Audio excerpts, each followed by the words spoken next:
మనకి ఇంతమంది ఎమ్మెల్యేలు ఉన్నారు, ఎంపీలు ఉన్నారు. వీళ్ళు ఒక్కరోజు ఉద్యోగం చేసినా వీళ్ళకి పెన్షన్లు వచ్చేస్తాయి. నేను ఒక ప్రభుత్వ ఉద్యోగ కొడుకుని, మా నాన్న కానిస్టేబుల్ గా పనిచేసి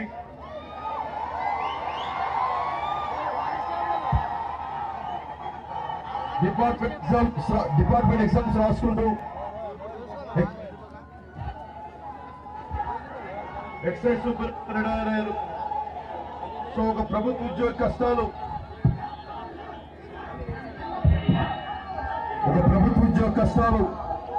ఎలా ఉంటాయో నాకు తెలుసు. ముఖ్యంగా వాళ్ళు రిటైర్ అయిపోయిన తర్వాత వాళ్ళు కోరుకునేది ఒక భద్రతతో కూడిన జీవితం. కాంట్రిబ్యూటరీ పెన్షన్ స్కీమ్ అని చెప్పి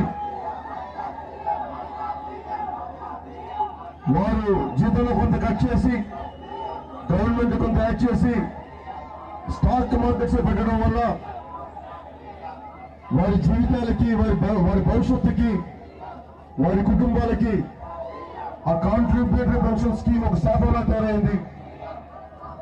ఆఫీస్ లో పనిచేసిన అటెండర్ నుంచి ఒక చీఫ్ సెక్రటరీ దాకా ఈ కాంట్రిబ్యూటరీ పెన్షన్ స్కీమ్ అనేది చాలా బాధ కలిగించే అంశం. ఎందుకు ఒప్పుకున్నారో తెలియదు. ప్రభుత్వ ఉద్యోగులకి జనసేన పార్టీ చెప్తున్నది ఒకటే, నిజంగా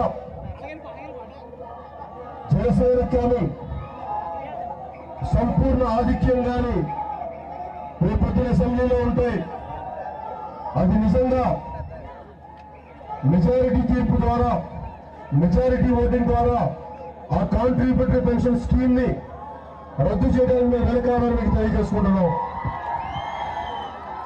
మనందరం చిన్న కమ్మకాల నుంచి వచ్చిన వాళ్ళం, చిన్న కుటుంబాల నుంచి వచ్చిన వాళ్ళం. ఈ రోజు